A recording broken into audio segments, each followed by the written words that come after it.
একইভাবে তাম বিশ্বের সমস্ত মুসলিম উম্মাহকে আল্লাহ পাক রব্বুল আলামিন তিনার খলিল জনাবে হযরত ইব্রাহিম আলাইহিস সালামের মাধ্যমে আল্লাহ পাক রব্বুল আলামিনের পবিত্র ঘর তাওয়াফের আহ্বান করেছিলেন তথা হজের নির্দেশ দিয়েছিলেন।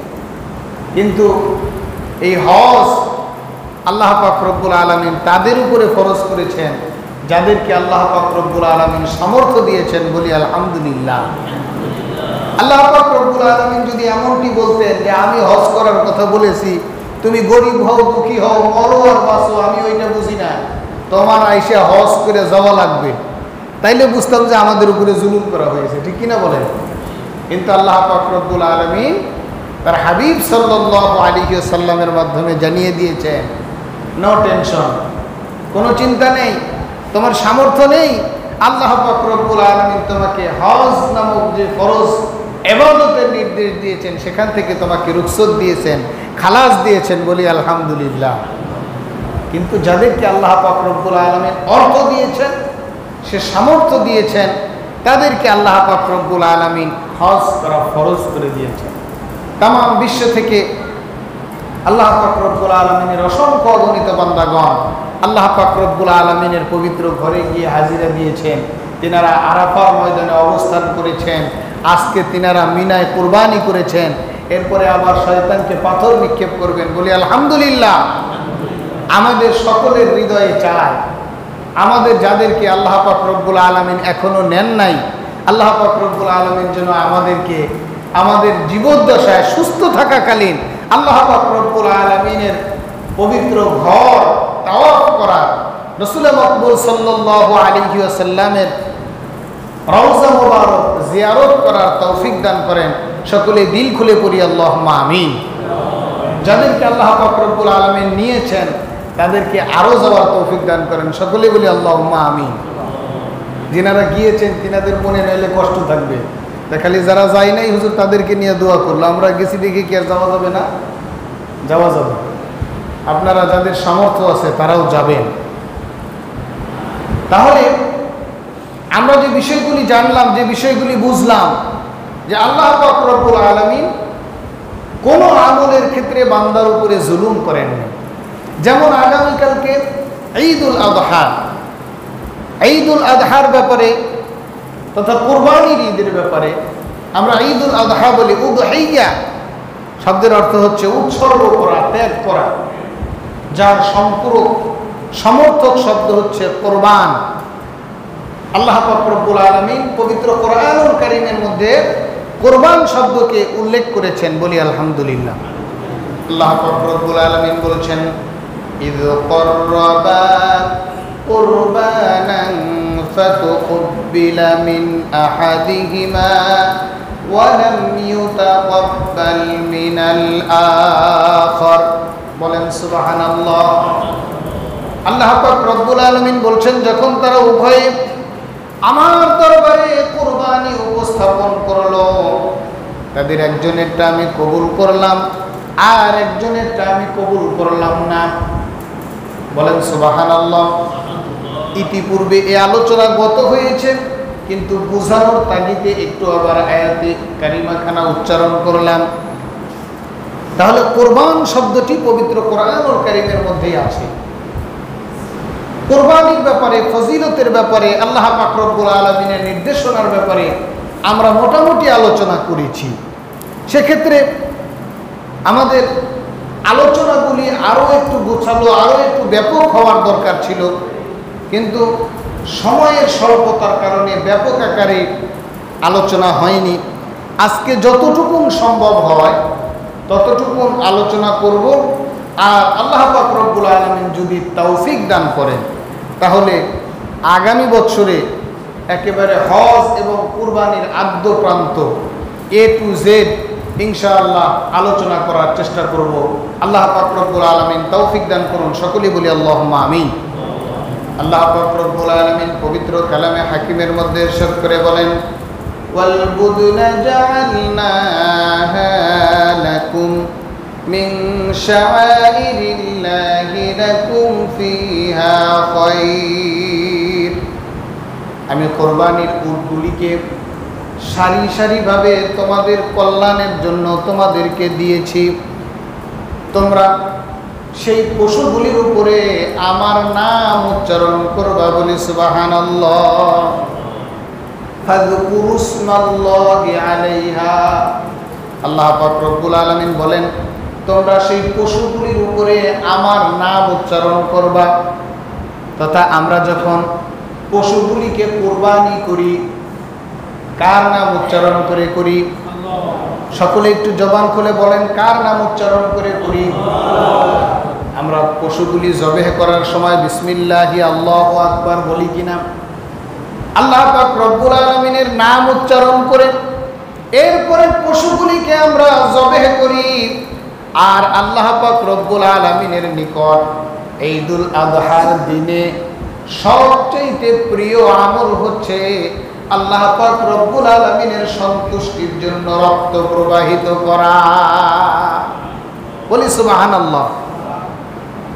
আম্মা জান আয়েশা রাদিয়াল্লাহু তাআলা আনহা থেকে বর্ণিত, আম্মা জান আয়েশা রাদিয়াল্লাহু তাআলা আনহা বলেন, আন আয়েশা রাদিয়াল্লাহু তাআলা আনহা قالت قال رسول الله صلى الله عليه وسلم ما عمل ابن آدم من عمل يوم النهر أحب إلى الله من إهراق الدم وإنه ليأتي يوم القيامة بقرونها وأشعارها وأظلافها إلى آخر الحديث। আম্মা জান আয়েশা রাদিয়াল্লাহু তাআলা আনহা বলেন রাসূল মকবুল সাল্লাল্লাহু আলাইহি ওয়াসাল্লাম বলেছেন, মা আমাল ইবনি আদম মিন আমালিন ইয়াউমিন নাহার। আল্লাহ পাক রব্বুল আলামিনের দরবারে ঈদুল আযহার দিনে তথা কুরবানির ঈদের দিনে আল্লাহর জন্য রক্ত প্রবাহিত করার চাইতে উত্তম আমল আর কোনটি নাই, বলি সুবহানাল্লাহ। আল্লাহ পাক রব্বুল আলামিন পবিত্র কোরআনুল কারীমের মধ্যে ইরশাদ করে বলেন, ওয়াল বুদনা জাআলনাহা লাকুম মিন শাআইরিল্লাহি লাকুম ফিহা খায়র ফাযকুরুসমাল্লাহি আলাইহা সাওয়াফ ফাইযা ওয়াজাবাত জুনুবুহা ফাকুলু মিনহা ওয়া আত'ইমুল কানি'a ওয়াল মু'তার কাযালিকা সাখখারনাহা লাকুম লাআল্লাকুম তাশকুরুন, বলেন সুবহানাল্লাহ। আল্লাহ পাক রব্বুল আলামিন বলছেন, এই যে তোমাদের জন্য যে পশুগুলি আমি কোরবানি করার জন্য দিয়েছি, এই কোরবানির পশুগুলির মধ্যে তোমাদের জন্য কল্যাণ রয়েছে। ওয়াল বুদনা, বুদন শব্দের অর্থ তাফসীরের মধ্যে এসেছে উট, হাদিসের মধ্যে সমর্থক হিসেবে গরুকেও নিয়ে আসা হয়েছে। গরু মহিষ যেগুলি আমাদের জন্য কোরবানি করা হালাল, এই পশুগুলির কথাও তাফসীরের মধ্যে এসেছে, হাদিসের কিতাবের মধ্যে এসেছে, মুহাদ্দিসিনে কেরামগণ নিয়ে এসেছেন। এই যে যে পশুগুলি আমরা আল্লাহর নাম উচ্চারণ করে জবেহ করি, কুরবানি করি, এই কুরবানি করা পশুগুলি, এখানে যেহেতু আল্লাহ পাক রব্বুল আলামিন উটের কথা উল্লেখ করেছেন আয়াতে কারিমার মধ্যে, উটটাকে সচরাচর দাঁড়িয়ে রাখা অবস্থায় নিচ থেকে, আপনারা যারা দেখেছেন উট জবাই করা দেখছেন না, যে নিচ থেকে লম্বা ছুরি দিয়ে এরপরে তার গলদেশে আঘাত করা হয় নির্দিষ্ট একটা জায়গায়। যেহেতু এটা বড় প্রাণী, এগুলিকে কিন্তু আল্লাহ পাক রব্বুল আলামিন আমাদের বশ করে দিয়েছেন। আমরা 4 জন 5 জন বা 2-4-5 জন ধরে যখন গরুটাকে শায়িত করি, শোয়াই, আল্লাহ পাক রব্বুল আলামিন যদি আমাদের বশ করে না দিতেন এগুলি, গরু যখনই বুঝতো যে আমাকে ধরার জন্য আসতেছে, আমাকে জবাই করবে, কি বলেন, আমাদের মতো বুঝলে ধরতে দিত, যেই প্রথমে আসতো তারই আগে খেয়ে দিত, যে আমাদের ধরার জন্য আসতেছে, আমাদের জবাই দিবা, সেই সুযোগ কিন্তু দিত না। কিন্তু আল্লাহ পাক রব্বুল আলামিন এগুলি আমাদের বশ করে দিয়েছেন এবং এর মধ্যে আমাদের জন্য আবার কল্যাণ রেখেছেন, বলি সুবহানাল্লাহ। প্রত্যেকটা শব্দের যদি ব্যাখ্যামূলক আলোচনা করা হয় তাহলে দীর্ঘ সময় লেগে যাবে। উটের মধ্যে আমাদের জন্য কল্যাণ নেই, কি বলেন নেই? এই উটগুলি দিয়ে কি করা হয়, আমরা শুধুমাত্র কোরবানি করে জবাই করে শুধু খেয়েই ফেলি না, এই উটগুলি মরুভূমির জাহাজ হিসাবে ব্যবহৃত হতে একটা সময়। এখন এটার মাধ্যমে অর্থের উৎস তৈরি হয়, পূর্বের থেকে এটার মাধ্যমে বাণিজ্যিক একটা বিশাল উপকারিতা মানব সমাজ লাভ করতে বলি আলহামদুলিল্লাহ। এই যে গরুগুলি আমরা কোরবানি করছি, হাজার হাজার নয় লক্ষ লক্ষ গরু শুধুমাত্র বাংলার জমিনেই যে আলহামদুলিল্লাহ কোরবানি হয়ে যাবে, এর মাধ্যমে মানুষেরা উপকৃত হচ্ছে না? বলেন আলহামদুলিল্লাহ। মানুষ উপকৃত হচ্ছে, আমাদের জন্য কল্যাণ রেখেছেন। এখন আমাদের সমাজে কিছু অতি দরদি কথা বলতে গিয়ে বোঝানোর জন্য বলা হয় মায়ের চাইতে মাসির দরদ বেশি যাদের, যারা দাবি করে সুশীল, জীব প্রেমী, এরপরে আরো ইত্যাদি ইত্যাদি বিভিন্ন কিছু নিজেদেরকে দাবি করে তারা বলতে চায় যে কোরবানি এক ধরনের একটা নিষ্ঠুরতা। বলেন নাউজুবিল্লাহ। অথচ তারা প্রতিদিন মাছ ক্রয় করে খাইতেছে, প্রতিদিন তারা মুরগি ক্রয় করে খাইতেছে, সেখানে দয়া দেখায় না। যেখানে ইসলামের বিধান সেখানে এসে মুসলমানদেরকে এবং ইসলামকে বিতর্কিত করার জন্য শয়তানি চক্রান্ত করে। বলেন নাউজুবিল্লাহ।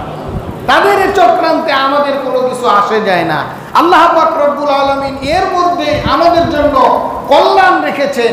আমরা এগুলি লালন পালন করি, এগুলি আমাদের রিজিকের মাধ্যম। আমরাও তো একটা সময় মারা যাই, কি বলেন, তাই না? আমরা কি সবাই বেঁচে থাকবো? একটা সময়, নির্দিষ্ট সময় যখন হয়ে যাবে, আমি আর আপনিও পৃথিবীর জমিন থেকে বিদায় নিয়ে চলে যাব। এটাই আল্লাহ পাক রব্বুল আলামিনের বিধান। বলি সুবহানাল্লাহ।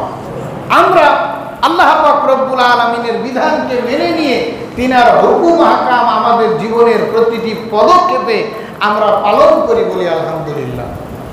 আল্লাহ পাক রব্বুল আলামিন বলছেন, এই যেই পশুগুলি তোমাদেরকে কোরবানি করার জন্য দিলাম, যখন তোমরা এটাকে কোরবানি করলে, উটের কথা যেহেতু এসেছে সেহেতু আল্লাহ পাক রব্বুল আলামিন বলছেন ফাইদা ওয়াজাবাত জুনুবুহা, যখন সেটা নিস্তেজ হয়ে মাটিতে লুটে পড়বে, তোমরা কি করবা? ফাকুলু মিনহা ওয়া আতইমুল কানিআ ওয়াল মু'তার। বলেন সুবহানাল্লাহ। আল্লাহ পাক রব্বুল আলামিন বলছেন, যে কুরবানিটাকে তোমরা কুরবানি করলা, যে পশুটাকে, এই পশুটা যখন ধরাশয়ী হয়ে গেল, জবেহ করা সম্পন্ন হয়ে গেল, এই পশুটার যে গোশত রয়েছে এগুলি তোমাদের জন্য হালাল করে দিলাম। এগুলি তোমরা নিজেরা খাবা, তথা তোমরা যারা কোরবানি করলা তোমরা নিজেরা খাইবা, একা একা না। আল্লাহ পাক রব্বুল আলামিন বলেন ওয়াল কানিআ, এমন কিছু দরিদ্র লোক রয়েছে যারা চাইতে পারে না, যারা চেয়ে বেড়ায় না, যারা বাড়িতে বাড়িতে যায় না, কিন্তু যাদের সামর্থ্য না থাকার কারণে তারা দরিদ্র, তারা কোরবানি করতে পারে নাই, এমন দরিদ্রদেরকে তোমরা দিবা খাওয়ার জন্য। বলেন আলহামদুলিল্লাহ। তাইলে তোমরা নিজেরা খাইবা, এরপরে যারা চাইতে পারে না, দরিদ্র তোমার আশপাশে থাকে, যারা চায় না, চেয়ে বেড়ায় না, তাদের অভাবের কথা তোমাদের কাছে বলে না, তাদেরকেও তোমরা দিবা। বলি সুবহানাল্লাহ।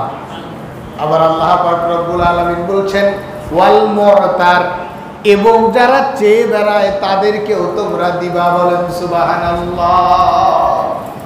তাহলে এই আয়াতে কারিমা থেকে আমাদের শিক্ষা নেওয়া লাগবে।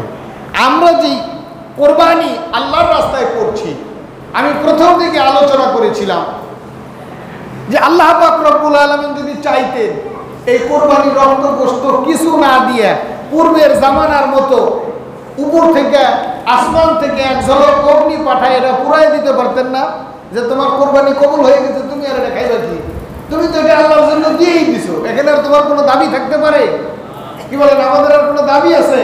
আল্লাহর রাস্তায় জবে করে দিয়েছি, কোরবানি দিয়ে দিয়েছি। কিন্তু এরপরে আল্লাহ পাক রব্বুল আলামিন আমাদের প্রতি দয়া পরবশ হয়ে বললেন যে না, আমি আসমান থেকে অগ্নি পাঠাইয়া তোমাদের কোরবানি জ্বালাইয়া দিব না, এটা তোমরা খাবা। বলেন সুবহানাল্লাহ। এজন্য আল্লাহ পাক রব্বুল আলামিন বলছেন লাইয়ানা লাল্লাহা লুহুমুহা ওয়ালা দিমাউহা ওয়ালাকিন ইয়ানালুহুত তাকওয়া মিনকুম। বলেন সুবহানাল্লাহ। তোমরা যে কুরবানি করো এই কুরবানির গোশত রক্ত কোনোটা আমার দরবারে আসে না, বরঞ্চ আমার কাছে আসে তোমাদের দিলের তাকওয়া। আমাকে তোমরা দিয়ে দিয়েছো, কুরবানি করেছো আল্লাহর রাস্তায়, আল্লাহর জন্য, একেবারে সম্পূর্ণ আল্লাহকে সন্তুষ্ট করার জন্য। নাকি এর মধ্যে অন্য কোনো উদ্দেশ্য থাকতে পারে? অন্য কোনো উদ্দেশ্য থাকলে কোরবানি হবে? তাহলে এটা তো দিয়েই দিলাম, আল্লাহর দরবারে আল্লাহর জন্য উৎসর্গ করেই দিলাম। এরপরে আল্লাহ পাক রব্বুল আলামিন বলছেন তোমাদেরকে খাওয়ার সুযোগ দিলাম, তোমরা খাও, কিন্তু একা খাইও না। ওই যে তোমাদের আশপাশে এমন কিছু দরিদ্র রয়েছে যারা চাইতে পারে না, যারা কোরবানি করতে পারে না, তাদেরকে দিয়ে খাও। আবার কিছু লোক আছে যারা চাইতে পারে, যারা তোমাদের কাছে গিয়ে চায়, তাদেরকেও ফেরত দিও না, তাদেরকেও দাও। এই জন্য মুহাক্কিক উলামায়ে কিরামগণ কোরবানির পশু জবেহ করার পরে এর একটা সুষম বন্টন নীতি করেছেন, যে একটা অংশ তুমি খাও, একটা অংশ তোমার আত্মীয় স্বজনদেরকে দিয়ে দাও, আর একটা অংশ যারা একেবারে হতদরিদ্র ফকির মিসকিন তাদেরকে দিয়ে দাও। বলেন সুবহানাল্লাহ। তাহলে সকল শ্রেণীর মধ্যে কোরবানিটা সুষম বন্টন হয়ে গেল। আল্লাহ পাক রব্বুল আলামিন আমাদের যাদেরকে তৌফিক দিয়েছেন এবং যাদেরকে দেন নাই, কারোর মধ্যে ঈদের দিনে কোনো প্রকার বৈষম্য নীতি মনে হবে না, নিজেকে ছোট ছোট মনে হবে না। সকলে সমানভাবে সমভাবে একত্রে কাঁধে কাঁধ মিলিয়ে ঈদের আনন্দ উপভোগ করা হয়ে গেল বলি আলহামদুলিল্লাহ। ঠিক কিনা বলেন? কি বলেন? তাই হলো না? কিন্তু আমি কুরবানি দিলাম, কুরবানি দিয়ে আমি আমার বুঝ মতো গোপনে কোনো মতে খালি মানে চামড়া চামড়া ছাড়াইয়া, এরপরে বাড়ির ভিতরে যে রাগব গোয়াল আছে হা করে আছে, এটা খালি হয়ে আছে। ঈদের আগে এটা খালি হয়ে আছে, যে এটার ভিতরে সব ঢুকানো লাগবে। পুরা গরু ঢুকাইলেও কোনো কোনো বাড়ি এই রাগব গোয়ালের পেট ভরে না, এরকম আছে না নাই? এগুলি সব নিজে নিয়ে খাওয়া যাবে না। আত্মীয় স্বজন যারা রয়েছে, গরিব মিসকিন যারা রয়েছে, তাদের মধ্যেও সুষম বন্টন নীতি বাস্তবায়ন করতে হবে ইখলাসের সহিত। শুধুমাত্র আমি কুরবানি করলাম আর আমি খেয়ে ফেললাম, এমনটি যাতে করে না হয়। হতদরিদ্র, এরপরে গরিব, অসহায়, প্রতিবেশী, আত্মীয় স্বজন প্রত্যেকের হক আদায় করে করে আমরা ইনশাআল্লাহ আমাদের কোরবানি বন্টন করব। সকলে জবাব করে নেই ইনশাআল্লাহ। এইবার কোরবানি তো হয়ে গেল, আমরা তো কোরবানি করলাম, কোরবানির প্রস্তুতি আমাদের মোটামুটি হয়ে গিয়েছে। কিন্তু কোরবানিকে কেন্দ্র করে আমাদের সমাজে, আমাদের দেশে আমি মেজর কিছু মাসআলা মাসাইল বলছি, বিস্তারিত যেহেতু সময় নেই। মেজর মাসআলা মাসাইল হচ্ছে যেগুলি সচরাচর ভুল হয়। অনেক সময় দেখা যায় একটা বাড়িতে যৌথ পরিবার ছোট্ট একটা কোরবানি দিয়ে দায় সেরে দেয়, যে কোনো মতে একটা কোরবানি দিলাম, দিয়ে দায় সেরে দিলাম। কোরবানি কিন্তু পরিবারের উপরে ওয়াজিব হয় না, মনে রাখবেন, ব্যক্তির উপরে ওয়াজিব হয়। ব্যক্তি মালিকানায় যদি নেশাব পরিমাণ সম্পদ থাকে, তাহলে সেই ব্যক্তির উপরেই কোরবানি ওয়াজিব হয়ে যায় বলে সুবহানাল্লাহ।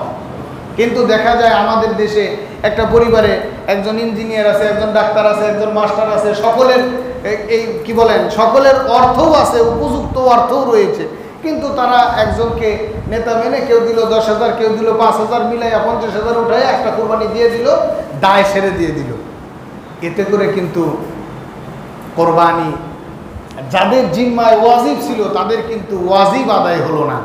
যাদের উপরে কোরবানি ওয়াজিব হয়েছে, আপনার ব্যাংক ব্যালেন্স আলাদা, আপনার পয়সা করি আলাদা, আপনার ইনকাম আলাদা, আপনার অর্থ আছে কোরবানি দেওয়ার উপযুক্ত, কিন্তু আপনি একটা আমলের সময় দায় সারা কোরবানি দিয়ে দিচ্ছেন, এর দ্বারা আপনার ওয়াজিব তরকের গুনাহ হয়ে যাবে বলি নাউজুবিল্লাহ। এজন্য সম্পদ বিচার করতে হবে যে কার কাছে হাওয়াই যে আসলিয়া ব্যতীত নেশাব পরিমাণ সম্পদ রয়েছে, তাকেই কোরবানি দিতে হবে বলি আলহামদুলিল্লাহ। এবং এটা আমাদের উপরে জুলুম নয়, আমাদের জন্য কল্যাণ বলি আলহামদুলিল্লাহ। আমরা যেই অর্থটা পাই, যেই অর্থ আমাদের পকেটে থাকে, আমরা মনে করি সব আমার, কিন্তু আল্লাহ পাক রব্বুল আলামিন সব আমাদেরকে দেন না। আমাদের পকেটে আমাদের গরিবদের অর্থ ঢুকিয়ে দেন, বলি আলহামদুলিল্লাহ। এটাই হচ্ছে দুনিয়ার জমিনের পরীক্ষা। আমরা তো পরীক্ষার হলে রয়েছি। আল্লাহ পাক রব্বুল আলামিন বলেন, লিয়াবলুয়াকুম আইয়ুকুম আহসানু আমালা। আমি তোমাদেরকে পরীক্ষা নিব, আমি দেখতে চাই তোমাদের মধ্যে আমলে কে উত্তম। তোমাকে আমি নেশাব পরিমাণ সম্পদ দিলাম, তুমি সম্পদের মালিক হয়ে গেলে, তোমার উপরে আমি যখন যাকাত ফরজ করে দেই, তোমার পকেটে 100 টাকা আছে, মানে তোমার 100 টাকা নয়, ওইখানে আমি গরিবের জন্য, মিসকিনের জন্য, হত দরিদ্র অসহায়দের জন্য 2.5 টাকা দিয়ে রেখেছি। বলেন সুবহানাল্লাহ। তোমার কাছে দিয়ে রেখেছি, এটা তুমি দেও কিনা এটা আমি দেখতে চাই। তোমাকে আমি কোরবানির দিনগুলিতে নেশাব পরিমাণ সম্পদের চাইতে কি বলে বেশি দিয়ে রেখেছি, আমি দেখতে চাই তোমাকে যে পয়সাটা দিলাম এটা তুমি আসলে কোরবানি করো কিনা। এগুলি আমাদের জন্য পরীক্ষা। এজন্য আমাদের প্রত্যেকের সম্পদের হিসাব থাকতে হবে, এবং যার উপরে কোরবানি ওয়াজিব হবে তাকেই কোরবানি করতে হবে, ঠিক কিনা বলেন। এরপরে দেখা যায় আরো কিছু ভুল, মেজর ভুল যেগুলি করা হয় আমাদের সমাজে, আমাদের দেশে গ্রামে। বাবা চিন্তা করে যে এই বছর যেহেতু আমার নামে কুরবানি দিছি, আগামী বছরে ছেলের মার নামে দিয়ে দিব, এরপরের বছরে একটা ছোট নাতি হয়েছে তার নামে দিয়ে দিই, এরপরের বছরে বড় ছেলেটা সে বিদেশে আছে, সে টাকা পয়সা কামাই করে আমাদেরকে দেয়, তার নামে দিয়ে দিই। এইভাবে এক এক বছরে এক একজনের নামে কুরবানি দেয়। এরকম করে কিনা? কোরবানি ওয়াজিব হয়েছে কার উপরে, আর আপনি দিলেন কার নামে? কোরবানি ওয়াজিব হয়েছে আমার উপরে, আমি অর্থ ইনকাম করি, আমি পরিবার পরিচালনা করি। এই ভুলটা কিন্তু ম্যাক্সিমাম ক্ষেত্রে হয়ে থাকে। আমার উপরে কোরবানি ওয়াজিব, এখন আমি কোরবানি না দিয়ে, আমার নামে কোরবানি না দিয়ে আমি যদি বউয়ের নামে দেই, তাহলে কি আমার ওয়াজিব আদায় করা হইলো? কি বলেন হইলো? আমার উপরে নামাজ ফরজ, এখন আমি বললাম যে আমি একটু বসে থাকি, আমার বদলে হুজুর একটু নামাজ পড়ে দিই, কি বলেন, আমার নামাজ আদায় করা হবে? বুঝতেছেন না বিষয়টা? এগুলি কিন্তু অনেক ক্ষেত্রে অনেকে করে ফেলে। এগুলি হচ্ছে আমাদের মেজর ভুল। এরপরে এসে যখন আমরা কোরবানি করি, কোরবানির ক্ষেত্রে আমাদের কোরবানি জবেহ করতে হয়। কি বলেন, জবেহ করতে হয় না? কোরবানির পশু জবেহ করার জন্য আমরা ইমাম সাহেবদেরকে আহ্বান করি, হুজুরদেরকে আহ্বান করি যে হুজুর একটু জবেহ করে দেন। আলহামদুলিল্লাহ, ভালো কথা। কারণ যদি আপনাকে বলা হয় যে বিসমিল্লাহি আল্লাহু আকবার বলে একটু পশুটা জবাই করেন, এরপরে পশু জবাই করা হয়ে যাওয়ার পরে একটু দোয়া পড়েন, আল্লাহুম্মা ইন্নী ওয়াজ্জাহতু ওয়াজহিয়া লিল্লাযী ফাতারাস সামাওয়াতি ওয়াল আরদা হানিফান ওয়া মা আনা মিনাল মুশরিকিন, আল্লাহুম্মা তাকাব্বাল হাযিহিল উযহিয়া মিন ফুলান ইবনে ফুলান। মানে যার যার পক্ষ থেকে কুরবানি দেওয়া হয়েছে। এখন অনেকে মনে করতেছে হুজুর কি এটা দোয়ায় মাসুরা বললো নাকি? এতক্ষণ পরে হুজুরে কি বললো, এটা দোয়ায় মাসুরা না দোয়ায় কুনুত?